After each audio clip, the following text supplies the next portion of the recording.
I'm with Andrew Boyd from Release International. Now, Andrew, what is Release International? Release International is a Christian organisation which serves the persecuted church. So we're working with Christians in something like 30 countries, and the way we do it is through partners. They're people on the ground who are actively involved in supporting pastors and supporting those who are imprisoned for their faith, but also providing practical relief. So we're getting Bibles out to people, we're training people. So in some areas we're training up church leaders. So it's that kind of an organisation. It has a real heart to equip and to serve. The other half of it, because that's the flow out, the other half of it is focusing on telling people in the UK and elsewhere what's going on, not just so that they can help us to help others, but so they can really catch the overcoming spirit of the persecuted church. In fact, I'd rather call them the overcoming church, because they are fantastic people, and we really need to learn from them, because they're using their freedom to the fullest possible extent, and that's something that we need to learn to do. Be more confident in our faith. So where is there persecution at the moment right around the world? Well, you've got a number of different zones around the world. So if we look, the most obvious place right now is the Islamic world. And Islam is on the rise, and militant Islam is on the rise as well. Now, there are many Muslims that would disown that, so we're not tarring everybody with the same brush.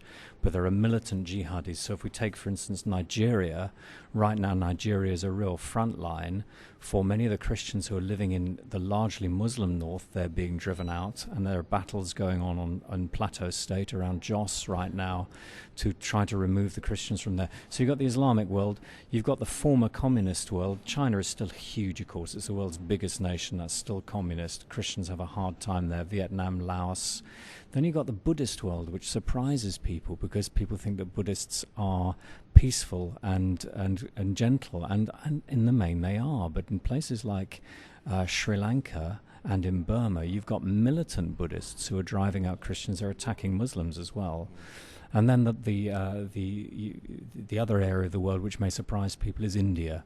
There's a rise of militant Hinduism in India, and they work on this kind of philosophy called Hindutva, and that means that to be an Indian is to be Hindu, and we won't stand for anything else. It's like a kind of fascism.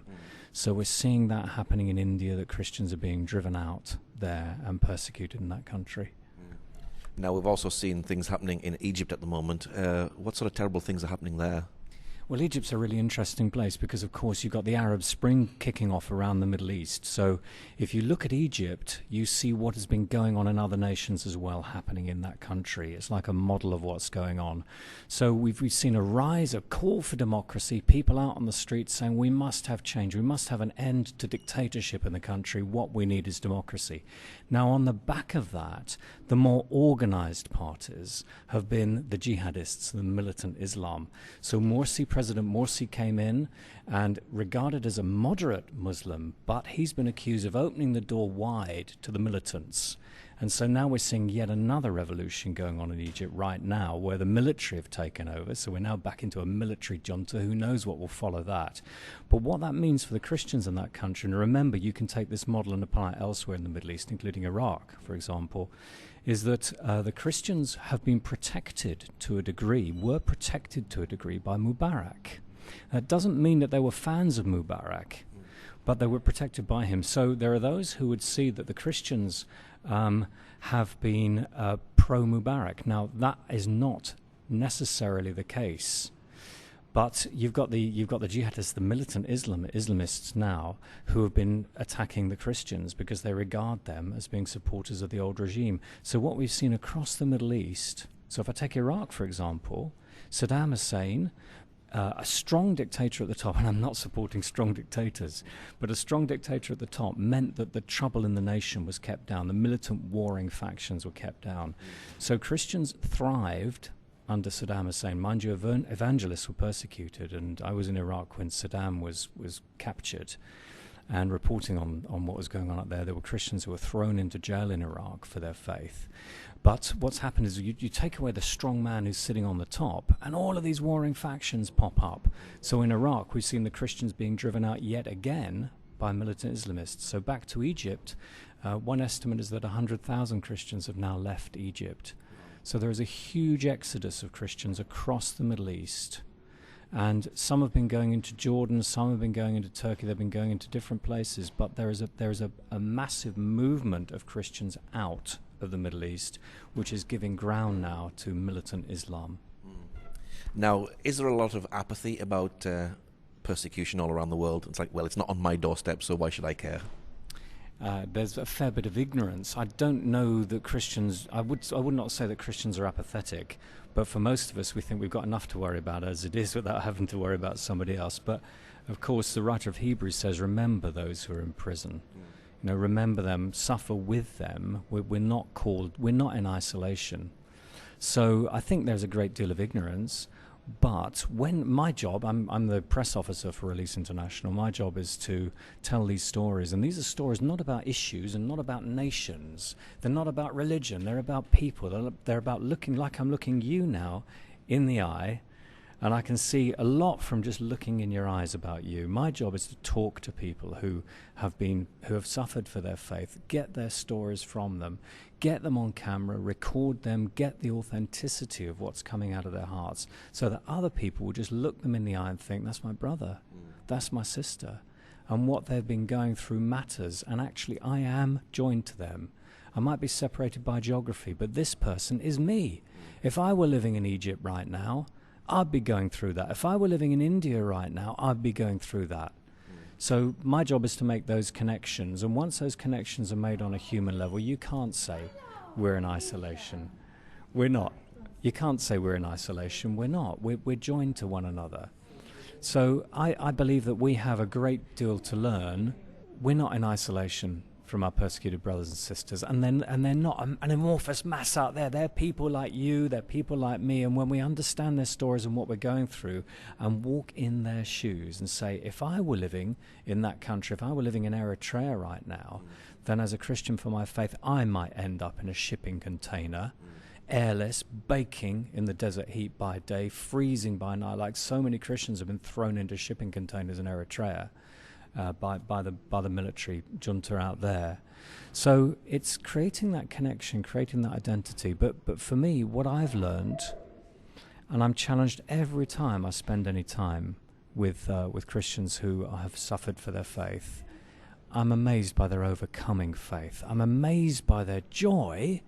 They're not people who are just ground down by it. Some of course are.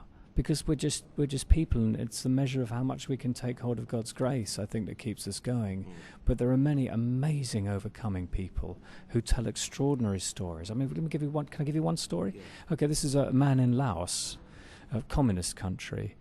Now, Laos used to be occupied by the French, and the French and Vietnam as well. And the French, when they fought back against the communists, were absolutely brutal. So the communists learnt their tactics from the French. We just need to remember that. And this guy was describing how he was shackled with all these other guys, some of whom were just convicts. He was a Christian, shared his faith, ended up in jail for it. So they're in stocks. Their feet are in stocks. They're shackled to one another. That is where they sleep. That is where they eat. That is where they defecate. Okay, there is no loo. Just, it's hot. Okay, I don't need to say any more. These guys live in it, they wake up in it. That's the environment where this man ministers. And eventually, as people start to trust him, the guys that are shackled to him, he starts to pray for them. People receive healing, because you get very sick in that kind of environment. And God's grace breaks out amongst the prisoners. So we're talking about Paul and Silas type experiences here that are going on. Now, these people are ordinary blokes, ordinary people. They are like you and me. And their message to us, because the persecuted church has more to say to us than we have to say to them, is come up higher. Be who you can be in the Lord. Trust God for his grace to meet you when you're in difficult circumstances like that, because he will not leave you on your own. His presence is with you. His glory is with them. Even in that stinking dungeon, God's glory and God's presence is with them. God meets us at our point of need. And there's something that we need to get from our wonderful overcoming brothers and sisters to inspire us in our faith. Because I don't know about you, but if I start to talk about Jesus to people, if I get so much as a raised eyebrow, I'm feeling persecuted. Okay? These guys are in stocks, in prisons, and God's glory is with them. So we need to be bolder in our faith. I need to be bolder in my faith. So how can the church get involved in the persecuted church? Well, if this is something that you're listening to this and you're thinking, oh, that sounds good and that's stirring my heart, then you may not know Christians who are persecuted, but at Release International we do. That's what we do. So our message is help us to help them. So there's a website, Release International, www.releaseinternational.org. We produce a bi-monthly magazine. We produce DVDs showing what's going on. Get involved. Get onto the website. Have a look at what's going on. There are country profiles. So if there's a country that interests you, like Egypt or like Laos, Vietnam, China, wherever, have a look at what's going on. Get the resources. Get involved. We can send church reps along. But the most important thing is this heart connection. There is a sense that, the word is very clear. Bear one another's burdens. Now, we're not to be burdened by one another, because there's a couple of verses later on which say each one has to carry his own load. But there's a point at which we can walk with one another. There's a point at which we can support one another in all of that. And if it's something God's laid on your heart, then get to the website, Release International, have a look at what's going on, get involved. We can resource you. And we're working with partners on the ground who are actively involved. So, for example, North Korea, which is probably the worst land in the world to be a Christian right now. The place is run by a dynasty of emperors, really, who are like Nebuchadnezzar, who require a form of emperor worship in that country. Their pictures have to be up. You have to venerate them. You have to venerate the big statue. Does that ring any bells? And if you're a Christian, you and your entire family, down to 3 generations, can be rounded up and put in a camp in North Korea. Now, we're working with partners who are running an underground railway. Now, that's a word that goes back to the American Civil War.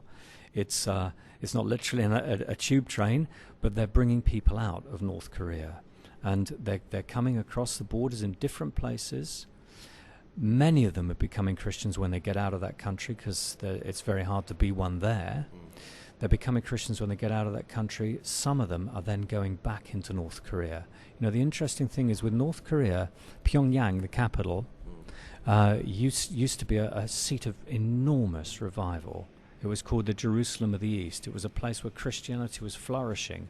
Now, when you had the Korean War and there was a movement south into South Korea, many of the Christians left. Now, when you think about countries around the world where Christianity is flourishing, South Korea comes very close to the top. Why is that? That's a legacy from the North. So many now who are coming out of the North, becoming Christians, finding their Lord in tremendous hardship. People are being trafficked out of there. They're being shot on sight by border guards, both Chinese and North Korean. Those who are making it, some have become Christians, they're going back into the North. If they go back into the North and if they're captured, they will go to a death camp. If they share their faith, they will go to a death camp. Serious consequences. But we Release International is working with partners who are getting their hands dirty, who are up to it, who are getting on with the work. We're resourcing them, we're helping them, we're finding the energy amongst people to help one another, and we're working with them. We make them accountable too, so the money's not disappearing into a black hole. It's not going via corruption. We're working with trustworthy people. So if you want to get involved, get onto the website. The stories are astonishing. I'm a journalist, and I'm in this work for a number of reasons, but one is that the stories are the best stories in the world. They're stories of faith under fire. They're stories of overcoming faith. Amazing people, amazing stories. Get involved. So why do you do what you do? Well, it's a calling to do what I do, but it goes back a little bit to when I was 12. I'm now 56. When I was 12, my mum and dad called me into their front room and they said, "We have something important to tell you." And there was something about their eyes. And I thought, what's the matter? What, are you going to tell me you're going to get divorced? What's going on here? And they said to me, "We're Jewish." And I thought, what? What are you on about? We're Jewish. And then I started to think about my relatives. There's my Uncle Lou, my wonderful Uncle Lou, the antiques dealer. He used to come out of his car. I'd see him coming down the drive. Little boy, I'd run open the door to him. And my Uncle Lou would say to me, "Andrew, ask me how's business." And I'd say, "Uncle Lou, how's business?" He'd say, "Don't ask." And I'm thinking, didn't I realize it was a Jewish family? So why didn't you tell me, Mum and Dad? Why have you waited till I'm 12? Because we didn't want you to be persecuted at school. And I thought, that's ridiculous. Who's going to persecute me at school? And then I thought about all the Jew jokes I used to tell, you know? And something sat in my spirit. I found out about our family background. My mother's parents were Romanian Jews, and they'd fled Romania at the turn of the 20th century to avoid a pogrom. So they were being persecuted. They left for Hungary, got on board a freighter which was bound for Manhattan. They wanted to set up a new life in Manhattan. My grandmother was heavily pregnant at the time, and the freighter, the captain of the ship said, "We're not having a Jewish baby born on this ship." So put them off in Southampton, and they went to London, to the East End. My grandfather was a tailor, sat cross-legged on the streets in the slums of London, sewing. And the family, as it began to grow, fought the Black Shirts. That's the British fascist movement on the streets of London before the Second World War, when there was, still a fascist movement to fight in the UK. Quite a rich legacy. And in 1987, as a lecturer, I'd been a journalist. I was now training journalists. I took a group of journalists to Berlin in 87, 2 years before the wall came down. We were slightly blown away by the atmosphere in Berlin. There was this awful Nazi architecture, which, as somebody from a Jewish background, I found a struggle. Then you've got the Hohenzollern palaces, the references back to the Kaiser's Germany, and then in Berlin, which is, you've got East Berlin next to it, you've got the whole Stalinist thing. I was really quite blown away by it. I went to Plötzensee jail, which was where Hitler had hanged his dissidents.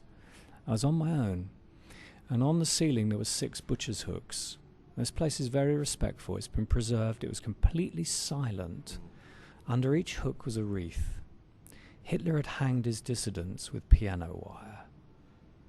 And I stood in there on my own thinking, dear God, would I have had the guts to speak up if I'd have been in 1930s Germany? Didn't have an answer. I went outside, and outside was an urn, and the urn had the ashes of Jews from 6 concentration camps. My family that didn't leave Romania ended up in Auschwitz. And I looked at that and I thought, well, if you speak up, you end up on the hook. If you shut up, you end up in the urn. And it was just one of those thunk moments. I didn't know what to do, but it was the beginning of a calling. So the Lord spoke to me a little while later from Proverbs about being a voice for those who have no voice, speaking up for those who have no voice. And I went to a conference of Christian Solidarity International, a Swiss-based Christian human rights group, and that was their slogan. I thought, that's extraordinary. So I got involved with them. They became CSW, Christian Solidarity Worldwide. Now I'm working with Release International. So that's how. Well, Andrew, thank you for sharing. Thank you. It's been a real pleasure. And I'd just say, have a look at the website, releaseinternational.org, but capture the overcoming spirit of those who are going through the fire, because God is with them in the middle of all that. Can I just tell one more story? I just want to tell you a story of overcoming faith from Nigeria. And remember, we're talking about ordinary people. We're not talking about spiritual superheroes. Nigeria is a country which is in real conflict right now. You've got a massive nation, a largely Muslim north, a largely Christian south. You've got every mujahideen warrior, every jihadist going into the north at the moment, trying to take it over for Islam. And that means kicking the Christians out. That means setting fire to their churches. That means killing people.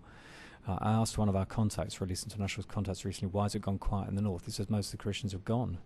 Well, that's why there's no more conflict. They've left. They've been driven out. Well, I went to a place called Maiduguri some years back. Maiduguri is a real hot spot because it's in the north and it's a Christian enclave. And it's also the base of Boko Haram. Boko Haram is the Islamist guerrilla group. Their name means Western education is forbidden. Picture the Taliban, right? Picture the kind of people that shoot little girls because little girls say we want to be educated, so they should be shot, right? You've got that kind of mentality going on. Boko Haram's stated aim is to turn Nigeria into an Islamist state in the image of the Taliban. Okay, so the Christians who are caught right in the middle of all of this. I was there. Do you remember the Danish cartoons of Muhammad? Yeah. Okay, caused an enormous fuss. 6 months after they were published, jihadists decided to stage a riot in Maiduguri. Now this was all organised. They set fire to cars in the square. They had everybody in position with petrol and gas, guns, cutlasses, all kinds of things. When they saw the smoke rising, they attacked the churches, they attacked the Christian businesses, they attacked the Christian homes. And there's one church, there's a Brethren church, And I went to visit it. The gates, the iron gates of it, are sliced apart with cutlass strokes. The place has been burnt. And this is all terrifying, right? My story's got a good ending because the Lord's with us in all of this. The minister I spoke to described what had happened. He said one of his congregation had been walking by, this is before it all kicked off, and saw this mob. And his mobile phone went off. Now the mob thought this bloke was one of them, and the mobile phone was a signal to attack. When the guy clearly didn't know what they were talking about, they attacked him. The minister came out of the church, pulled him back in, and this mob set about him.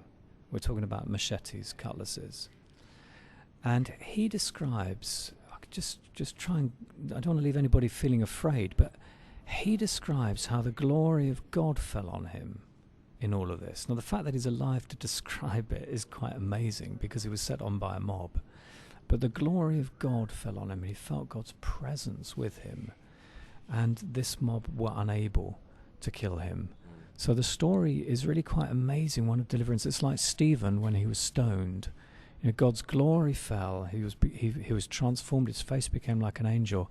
There was another Christian minister also in Maiduguri, Nigeria. A lovely man. The militants attacked his house. And one of them he said they attacked him 4 times. One of them tried to raise a machete to kill him. He could not kill him. He could not bring his arm down to do it. And God delivered that family. You know, for all of that, there are those who are killed. We have to say, and there are those who are suffering in there. But God meets us when we go through this stuff. And God's glory is present. And God sometimes delivers people to their enemies as well as delivering people from. Jesus was delivered to his enemies so that the glory of God could be revealed. So, but whether God delivers you to your enemies or from your enemies, and you want him to deliver you from your enemies, we have to place ourselves in his hand and say, Lord, you are my deliverer. You have the last word. I will trust you. And God makes it possible for us to go through the fire and for his glory to be revealed. Well, Andrew, thank you very much for sharing. It's a real pleasure. Thank you so much. That's great.